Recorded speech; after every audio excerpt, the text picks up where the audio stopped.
a band for me that I was like, how is this not massive? They were the most insane band I've ever seen on stage. That sort of energetic live show and that bouquet of songs, there was nothing to stop them. Playing in the chalk will bring us the weight of the week falls away with the thought. We were dreaming big. We were dreaming real big. We wanted to share our music. We wanted to be part of the community. We really kind of wanted to tear down that barrier. The Matches were on a strong upward trajectory for a long time, on the cusp of breaking big. So it's kind of like, how did they not blow up? What was the Matches' downfall? We've been on the road like pretty much nonstop since like 2003 or something like that. Between 2004 and 2006, a huge segment of the population stopped buying music. We basically just had to continuously tour. To admit this thing I've been working on for 10 years, I don't think this is it. That's really freaking scary. And I mean, I get it. We didn't really, I don't get it. I don't fucking know.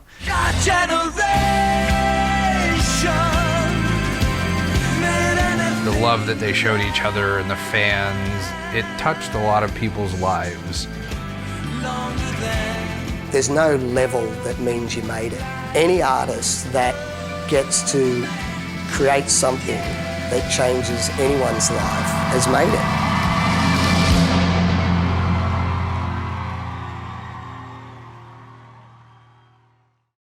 So hi everyone, I'm Steve Sievers from Bionic Buzz, and I'm so excited to be here with everyone. I got Justin and Shawn from the band The Matches about the new documentary, and we got Chelsea, the director, and I got one of my best friends in the world, DJ Rossstar, who's one of the biggest fans of The Matches. So we're gonna, I guess Chelsea, let's start with you. How long did you start planning this? Because I feel like this is like an independent band thing. You're gonna probably put a lot of work, time, and money into it. Probably not much get money back at the end, but you're gonna have an amazing product. You know? Yeah, I guess being an indie filmmaker is not too far off from being in a little indie band. It takes a lot of blood, sweat, tears, and successes and failures and constant dedication in order to get something to actually exist in the world. So yeah, I mean, I started working on this in 2014 when the guys announced their reunion. And here we are 6 years later with a finished film. Finishing in what is arguably the best time to finish a movie, 2020. Yeah, exactly. Well, how long did it take? Because I feel like you had to go through a lot of old footage, to put this together. Obviously, you had the real-time stuff with the reunion and everything, but I feel like that probably takes the most time, probably. Yeah. Oh yeah, I mean, and I think what was really lucky for us was this super unique position that the Matches were in, which is that they were early adopters of live streaming. They had partnered with a venue in Oakland called iMusicast, and in '99 through 2005, they were doing live streaming of concerts, and this is like before even YouTube existed. Yeah. I think it was arguably YouTube existing in 2005 that would have shut down iMusicast. But because of that live streaming of content and that broadcast material, we just had this endless repository of all of their shows, from some of the earliest ones in 2000 or late 2000, early 2001 to 2005 when the venue ended up shutting down. Mm-hmm. So we were very lucky in having that content available to us. But yes, it was, as documentarians know, going through Archival is both well, speaking of live stream, DJ Rossstar was like the forefront of it back in the day, and he always pounded the table about how great the Matches are and stuff. Ross, talk about some memories of having them on your show and rewatching this documentary. Well, first of all, hello everybody, good to see you again. My whole career interviewing from 2002 till 2017, when I stopped full time, there were always two bands that I told everybody about: The Matches and Over It. Two bands that I thought should have been Fall Out Boy, Blink-182 level, and I still stand by that today.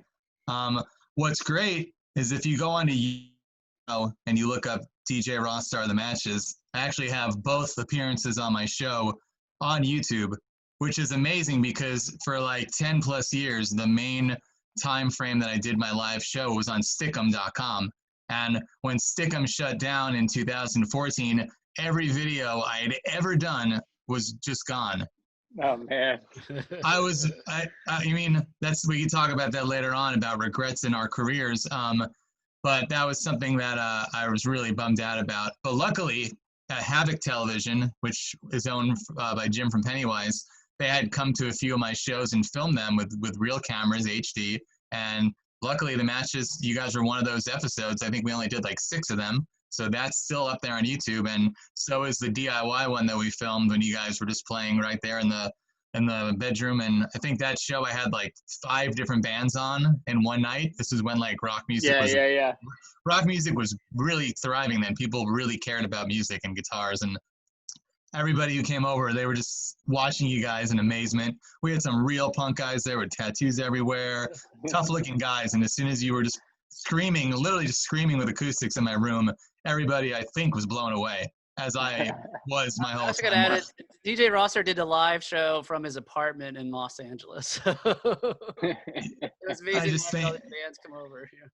Exactly. And but like I said, back to what I originally said with this question is I used to tell everybody The Matches, you need to check them out. And Steve was one of those people, and everyone else I ever came across that liked music. Well, Shawn and Justin, what was it like, I guess, revisiting a lot of these, memories and putting together this documentary, like? Yeah, I mean, to sit down, the first cut of the film that we saw, well, I was going to say that was so surreal, but, every time I see it, it's like dying and seeing your life flash before your eyes, you know what I mean? Like, I mean, I'll admit, I felt for you guys so badly, and it was like, it's a depressing but very happy documentary, I would say, overall, because you just feel like, okay, they're gonna make it next, and like even back then it was like, you felt like they were the next big thing. And then I was kind of confused why you turned down like Jive at first, though. I was like, and then I thought about it more, like, well, kind of made sense because Green Day was independent, Nirvana was independent before they went big, so who would have thought? I'll tell you what we were, concerned about. What we were afraid of was the career arc that, threw a single at the radio, and if it didn't stick, then you ended up with a shelved record, and, you owed the label 2 more and you never got to make them.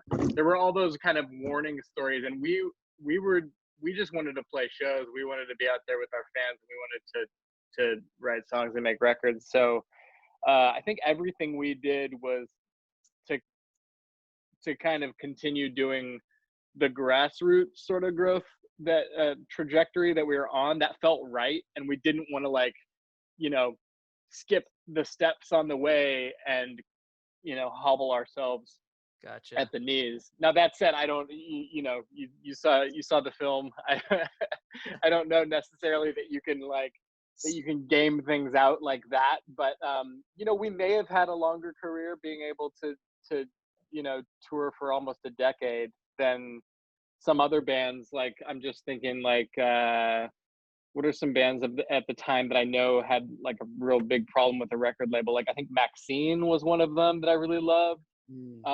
Great band. Great band. What was that, Justin? What was that band called that we were like obsessed with? There were so many back in the day. Like for me, Homegrown, I never got the Homegrown. Louder Milk was another one that they did, a few bands took us under their wing, and they were like, keep doing what you're doing, go to the people that are going to your shows and grow that way. So that was our main goal. Want to add some more, Justin? No, I was just gonna comment Louder Milk was definitely one of those awesome bands, and they were one of those bands that got they signed a big deal, and then their record got shelved, and then took them like 2 years to get out of their record deal, and then like another year to like put a new record together. And so it was like 4 years after they kind of had things starting to go, they finally like put out their record, and it's just like, man, that was kind of what I think we're trying to avoid. We're trying to maintain more of the creativity in our court, and give up less of the creativity. This is how much If I I love can, it. like, But there as were so many turning points though. There were so many turning points like watching the film where it's just like, damn though, should we have foregone, whatever career we had and just made that record with Rick Rubin, or just made that record with Eric Valentine, like I don't if I can offer my 2 cents as an outside observer who pieced together this story, just knowing that, when you're constructing a film and you're looking at like what the heaviest points are of a story and how to pick that timeline and how to represent certain aspects of what is a compelling story, this whole kind of label war experience, to me, the common theme that was representative in the matches throughout their entire career was community. And it was about having that one-on-one connection with fans. And the idea of having a hit single at radio, it makes that separation so far. It it literally tears the community kind of apart, and it puts the matches on this different level that my understanding of them as human beings and as musicians is just not what they wanted, and wasn't representative of them. It feels so inauthentic in a way. Also just think about what that means for the song. And I honestly can't tell you, even if I got to pick from all 3 albums, which wouldn't have been the choice at that point, it would have been picking a song off of Yvonne Dahl Kill the Locals, our first record. But even if I got to choose off of all 3 records, I couldn't tell you which song would be oh yeah, that's your Semi-Charmed Life, or that's your whatever the song. I don't know if we had one. Yeah. I was thinking that in my head, but I don't want to say it because I thought it was going to sound kind of rude. I was thinking, what song did that guy Jive think was going to be like a Bowling for Soup type song? I have no idea. Exactly. Oh, I figured they would have wrote one together with some producer, that's what I got. I guess they would have paired you up with Butch Walker or somebody to help you write a more radio friendly song. For sure. But that's the thing too, is if you think about it, I was just gonna say, if they had say Chain Me Free was the radio single, would Decomposer even happen? Would they have even gotten the support to make Decomposer? Something that creatively different? They would have been at least in my opinion of what I've learned in my time making this film is I just feel it'd been okay, cool, what's Chain Me Free Part 2, not what is this, eclectic creative piece of art that Decomposer is. I guess for me, it's I knew that scene was about to explode. You saw what Good Charlotte and Blink-182 and Green Day did before, and New Found Glory. So I was if they probably been on radio at that time, they could be a really big part of that scene. But who knows? You never know. So, so many different aspects of this film I want to talk about. I guess for one, it was I know you guys didn't really make the money as you wanted to, but still, you still got to tour and play a lot of shows, which so many bands would just kill to be in part of, So I feel the positive side of that was being on a Warped Tour. You went over to Europe, Australia, Japan with Zebrahead, Yeah, I just want to just to reiterate though, I don't think that it was ever about the money or wanting to make the money. I think the problem. You can only do it for so long without making money, though. Eventually. That's right. We ended up running ourselves. The best part is when I think it was talking about your friends buying cars, and you're I had to borrow gas money to go to bed. Not filing taxes. I've been there, dude. Yeah. Go ahead. Sorry, I just had to interject there, but no, but you still, you guys connected with so many fans, and I love Chelsea how you started it with people getting the tattoos and showing up the tattoos, showing that they, you connected with so many people's lives, and that's what music's all about, So. Yeah. Chelsea, were you a fan of the band in the beginning, back in the 2000s, or did you find them later on when you wanted to make this documentary? So they opened for what is one of my all-time favorite bands, which is Motion City Soundtrack. Yeah. And I grew up in Colorado, and so I saw them open, and I remember we were watching some of the other opening bands who will not be named, and then the matches, my friends and I were all assholes, right? We're 16 and just mean. And we're like, oh, these other bands are just so not it. And then, the matches come on and we're like, oh, great, here we go. And then like they played and all of us were just standing there looking at the stage, and you could see like our hair blown back and just like in awe of like this band.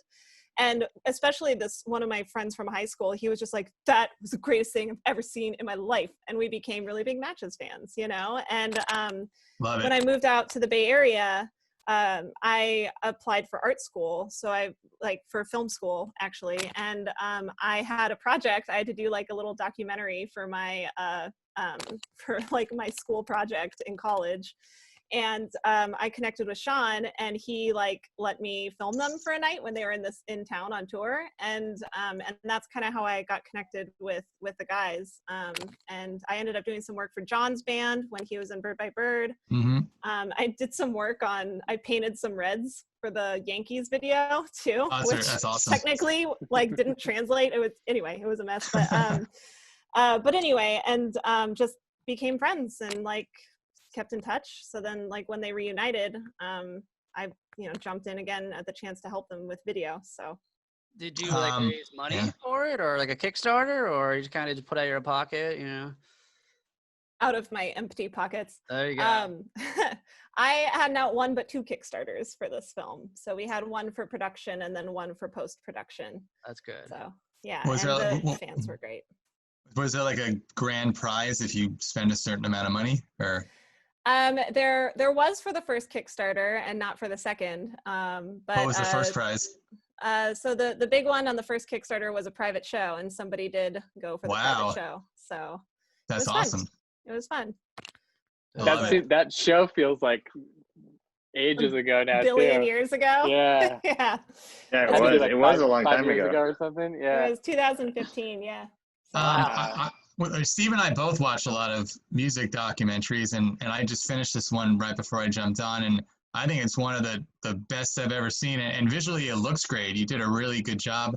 Recently, I watched like an Elvis one and a George Harrison one, and I've just been on a kick of watching documentaries. And this one, not only did I relate to it a lot because of what I tried to do with my career, but it just looked visually really good. I'm really impressed. Well, thank you so much. I had an amazing team help me with cleaning it up and putting it all together. But I had like a through line vision of how I wanted it to feel like cohesive, both, in color and the animation. Mm-hmm. But thank you very much. Yeah, it's a lot of work piecing these together. It's just so real. I mean, anybody starting a band, I hope will find this and not be afraid, but just know what lies ahead, unless they really, really hit it big. A thing that you touched upon was when you said, everybody thought you were making so much money because you were on Fuse and in magazines, and me doing my interviews early on, I had the same feedback from my people and friends. Oh, you've had Katy Perry in your apartment and Fall Out Boy and members of the Foo Fighters. You must have so much money. But in reality, I didn't make any money from my show. It was just because I love music, And I was never able to monetize that either in a way where I was able to keep doing it the rest of my life. So I really related to this a lot. And I just hope that even if people aren't trying to be, going into music or entertainment, they can still get something out of it. I think that they will. Yeah. And actually, just to kind of add to that, and I'd love for the guys to chime in too, which is, a lot of the people who came in to collaborate with me creatively on this story, I feel like the key career points that we feature were meant to be universally relatable to people who create things, right? Mm-hmm. Is that it's like, yes, we tell this band's journey, and it's, synonymous with like several bands that go through this same journey and maybe don't have the same arc, but experience a lot of the same trials and tribulations.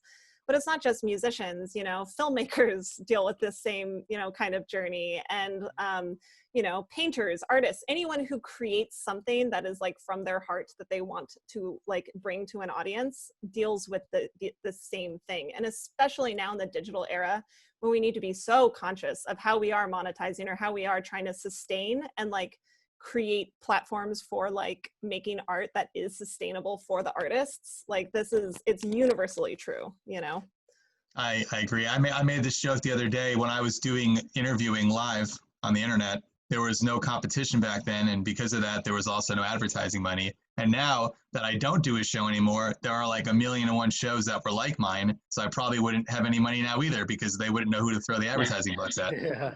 You just got to do it because you love it. Exactly. That's right. Yep. Well, you had some amazing people inside the documentary. We should probably, you guys had Tom from Plain White Tees, Mark from Blink-182. You know, what was it like working with those guys? You know, I mean, obviously you worked with them in the story of it on your second album, you know? Yeah. Was it easy to hunt down and get them on board, or? You know? You know, we did a thing, you know, Ross was just flexing about being before the curve, so let me come in and flex a little bit too. Yeah, please. Yeah, everybody at Epitaph at our label, and pretty much anybody in the business, when we said that we wanted to make a record with, you know, to do 1 or 2 songs with each producer and do a record with 6 or 7 or 8 producers, everyone was like,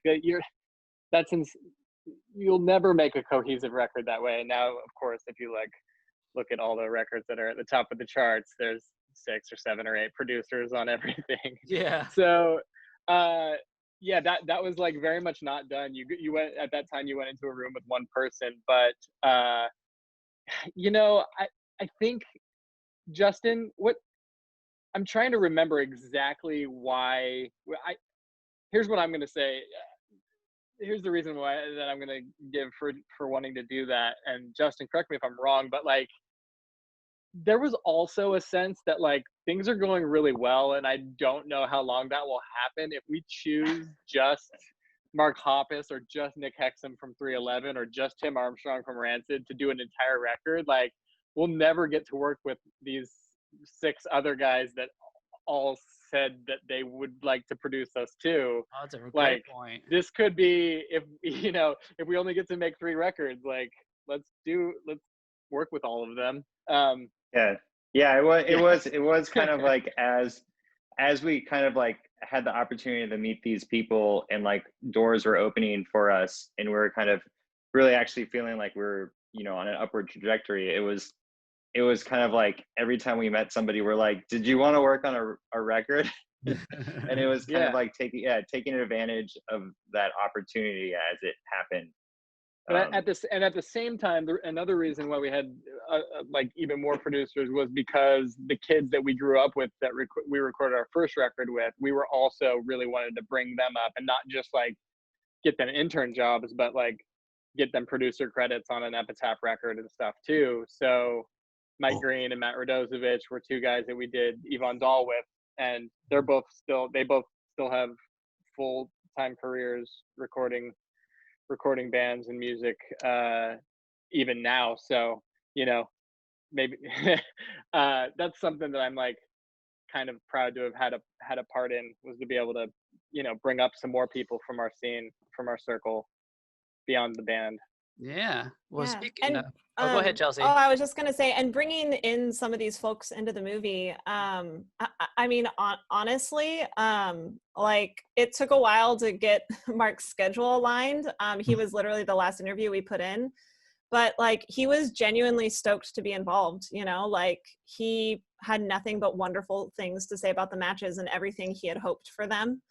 And I mean, same thing with Nick. Like it was literally, I only had 20 minutes with each of these guys, and they just spent 20 minutes gushing about how much they loved collaborating with this band, and you know, and how wonderful like each individual musician in the matches were. They like loved they loved the matches, you know. And so it was like, and also Tom is like, he's like such an old friend of the band, and yeah, like I had no idea. He's like one of the biggest fans of the band, I feel like too. But he's been such a good friend and support system for the film too, because he's a really kind, excitable guy, and he's just been helping us. I loved how he showed how much Hey There Delia, you know, sold and played, and how much money actually. Yeah. Education. I learned things then. Yeah. Yeah, and it's crazy because like those record deal structures, like he used 25% because that's like the easiest way of breaking it down, but it's usually more like 8 to 12% if you're lucky, and then you don't even get like the 100% of that 8 to 12%. You get like 75% of the like. Well, they knew that was a hit because I know they released that song like 4 times before it became a big hit. On like everything they ever released that had Hey There Delilah, then finally it hit big. And so that was just funny to see them doing that. I remember when they started, they just kept re-releasing it, and then finally it took off. So good for them. Yeah, well, I think. Go ahead, Justin. Oh, I was just gonna say is I think for because they signed the Hollywood Records and then they had their major label release, and then when the record was first released, when it was first pressed, it didn't have Hey There Delilah on it, and then they did like they're like, oh, this isn't working. They're like, let's press it and put Hey There Delilah, and they did a repress and pushed it. So it was like a big. It was like it was kind of like the all or nothing kind of thing. The Ataris, same thing. They didn't want to put Boys of Summer on their record, and somebody at their label said, you have to do this, and they were forced into it. And unfortunately or fortunately for them, that became their biggest hit of cover. But and people, put the Ataris on the map. Did you guys ever, anybody ever approach you about doing a cover for one of your records, or was that not something you were interested in? We did a number of covers for like Pop Goes Punk stuff, I think. Yeah, exactly. Yeah, there were a few compilations that we did covers for. We did a Joe Jackson song. We did a Oingo Boingo song. Yeah, Oingo Boingo one. Well, that one's good with Zebrahead, yeah. I would definitely, if there was like a cover band, I'd be in like an Oingo Boingo cover band. I think there is out here in Southern California. There is. Oh, I'm sure there's the non-Danny Elfman members. They have their own one in Southern California. Yeah. Nice. So I want to talk about Vans Warped Tour because Kevin Lyman's in it, and for me, like I had a clothing line back in the 2000s called Level 27 Clothing, so I was on almost every summer, not every tour, but talk about. I remember your guys' stuff. That's cool. Thanks. Yeah. Yeah, right on. Oh, right on. Ross is good. But yeah, do you have some fun? How many times did you guys do Warped Tour, by the way? 3 times. 3 times? Okay. Yeah. And Chelsea, I'm sure you went to plenty of Vans Warped Tours. Talk about some fun memories from the Vans Warped Tour and getting Kevin Lyman involved in this. Yeah, there it is, Level 27. Nice. Oh my God, Vans Warped Tour in Colorado sucks. I went to one of those. It was like in front of the football stadium. So right, it's in the football stadium parking lot, so it's just asphalt. It's so brutal, and like. You might not be able to see on Zoom, but I'm a very pale person, like sunlight, and I could wear SPF 100 and still like be a lobster after an hour. So Warped Tour for me was always slightly traumatic because I was just like in the hot sun. But it was also, it was so freeing as like a teenager in middle of nowhere, Colorado, to like go and see music that I loved. And so I always had a blast at Warped Tour, although afterwards would be like on the sofa with like ice packs. But it was honestly, it felt like such a crucial component of this storytelling because it was like Warped Tour is like another huge community event, Exactly. It's always loved about it.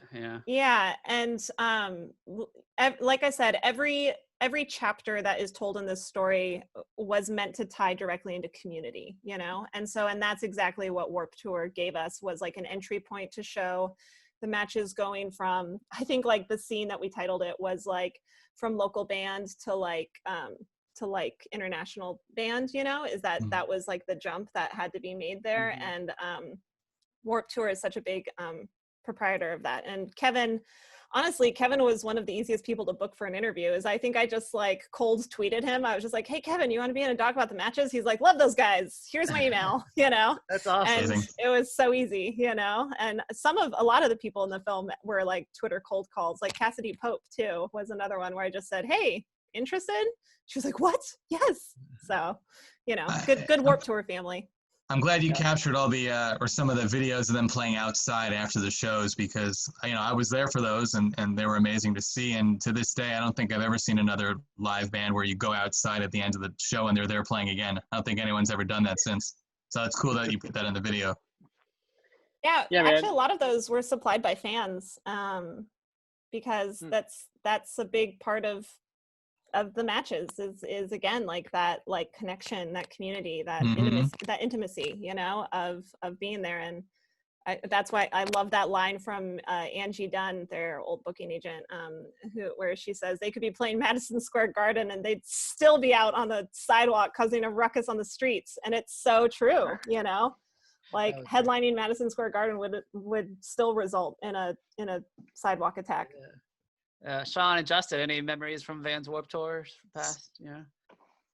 I mean, the thing that sticks out to me just in general that's maybe heightened on Vans Warped Tour, the difference between that and I guess normal touring is like normal touring is already absurd in terms of like the amount of time that you're officially like technically working. Like if you call being on stage your job, that what you do that as an opening band for 25 minutes, as a headliner for maybe an hour and 20, hour and 30, and that's your job, like that you do 5 days a week, 4 days a week, 3 days a week. Like, are you kidding me? You're like also at the tent in the Warped Tour. Yeah, and so on Warped Tour, it's like all of those other hours are, you can use them if you want, or you can go and play blackjack and like swim in a kiddie pool and drink beer. And we were always like, man, I mean, like we're here, we kind of get one shot at this, and we would just go so hard. And the thing that sticks out to me most is the first year when we were before we were big enough to be able to like even split a bus with another band. So we were driving our own van. Some of those drives are brutal. Like, I've done that. Hot sun all day, just like working the crowd, trying to like get through a backpack of CDs. Each of us like with a backpack of CDs, trying to get through it, and then like slapping each other in the front seat to try to stay awake all night, just drinking Monster Energy and just like trying to get to the next place, shifting off on naps, sleeping in the like on the sleeping bag in the back, like in the sweaty sun, just because that's the only time you knew you would be able to get rest an hour before your set, you know. Yeah, because it was. What do you remember? Yeah.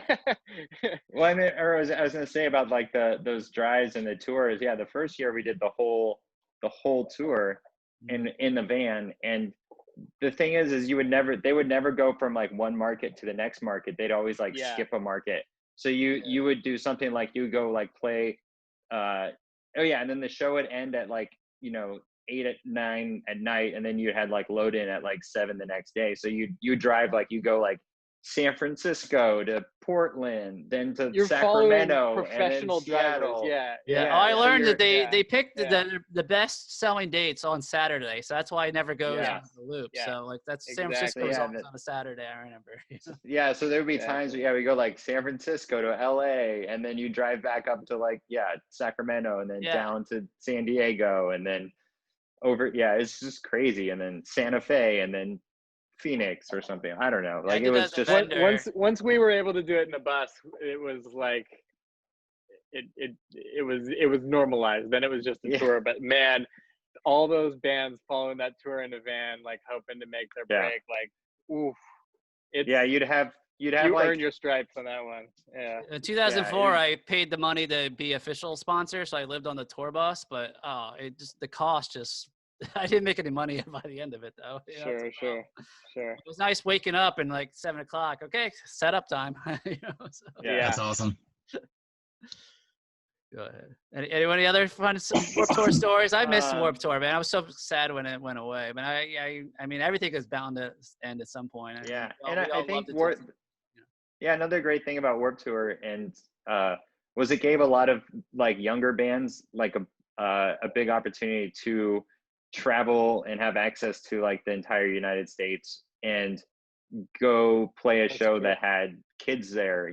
Like you could be a new band and it'd be like the first time you'd play a show in like Nashville or something, and there would just you'd still have like 100 kids, even if you're like unknown band, like you'd still have like a couple hundred people just walk by your band to check you out. And like it was such a great opportunity for bands that were like up and coming to be part of that, because it really kind of like started opening up like the US to like these like smaller touring bands. I remember seeing My Chemical Romance on one of the side stages and Avenged Sevenfold. It was kind of fun predicting which band's gonna blow up after the summer. Yeah.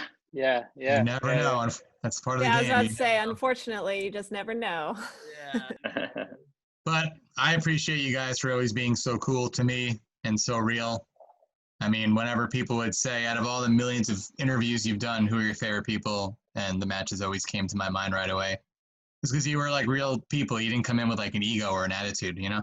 We just were hanging out. You got it. You got what I was trying to do, and I got what you were trying to do. Exactly.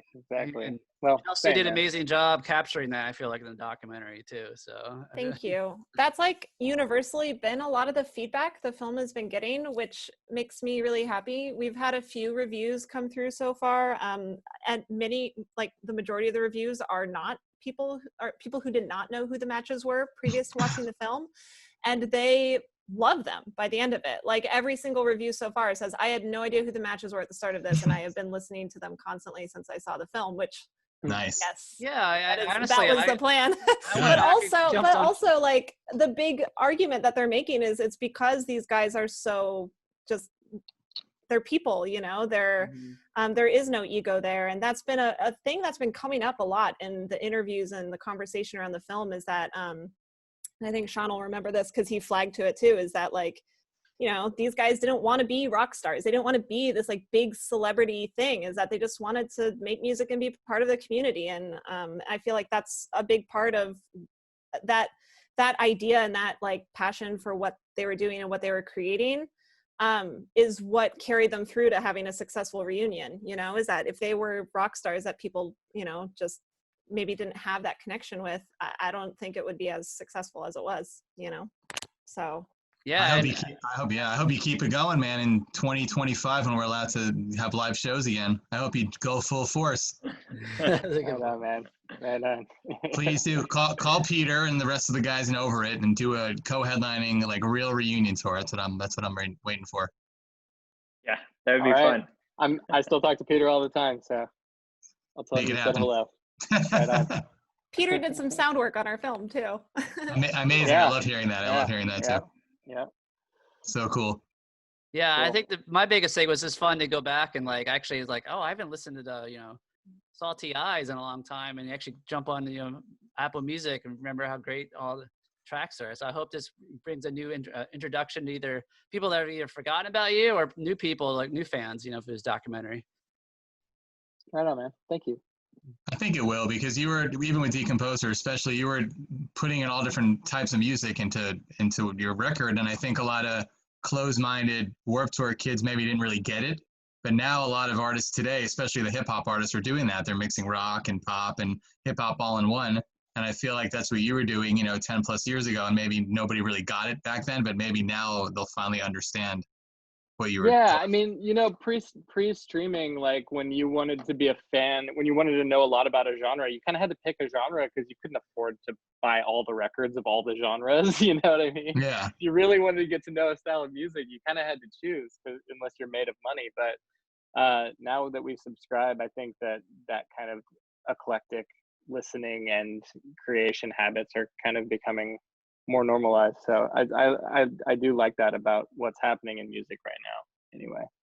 Well, I think you were one of the first, and I'm going to stand by that. Thanks, man. To do something different and unique, where you put on the record and said, what is this? But yet this is so good at the same time, you know? Awesome. Thank you. Anything else you got, Steve? I'm good. I was going to say, Bleeding Audio is going to be in the San Francisco Documentary Festival coming up, September 20th, right? Chelsea? Yeah, so it's available on SF Doc Fest's platform right now, and the festival wraps up on the 20th. We have a very special live streamed Q&A on the 20th at 8 p.m. If you buy a ticket to watch the movie, you can also get access to the Q&A afterwards. So you can stream it on demand right now? It's we don't like to call it on demand, but you can go to SF Doc Fest's platform and stream the film as a part of SF Doc Fest. Yes. Yes, but like if I wanted to go to SF Doc Fest tonight, I could do so. Yes. Oh, cool. From September. Yeah. From now, whenever this goes live, until September 20th, 2020, it is available. I didn't know that on demand. Just don't demand it. I didn't know that on demand was like a trademark thing, huh? It's complicated as the Yeah. matches learned about the business. I am learning about the business, and we are trying to get distribution deals for the film. And I am told that saying that we have the film on demand is not preferred to say. So the film is available for you to watch at your leisure through SF DocFest's platform. It's like a virtual film festival. I'm telling everybody. Yes, exactly. As a part of the virtual film festival. So buy a ticket, watch it at your leisure, and we'll see you there. Awesome. Thank you, guys. Thank you, Steve, for letting me be a part of this, by the way. No problem. And is there a website or social media-wise people can keep up with? I'm sure there's going to be new updates for the documentary where it could be playing. So we are, my preferred social media platform is Instagram, but we are on all of them. So your Instagram is @bleedingaudioFilm, Twitter is bleeding_audio, and Facebook is Bleeding Audio Film, I believe. Yeah, you can find all the latest and greatest there. We also have a website. It's bleeding-audio.com. All right. Thank you guys so much, everybody, especially DJ Rossstar for being a special guest. Yeah. Yeah, look at him. Thanks for coming in, Ross. That was great. Yeah, good to see you, man. We'll see you in 3 more years if this fits, but I'm glad it does right now. Yeah. Thank you guys so much. Yeah. Thank you. Congratulations. Bleeding Audio is amazing. And we'll talk down the road, all right? All right. Talk soon. All right. Bye, everybody. Thanks for watching, everyone. Please support this video by giving it a thumbs up, leave a comment below, and hit that subscribe button while you're down there. Thank you so much.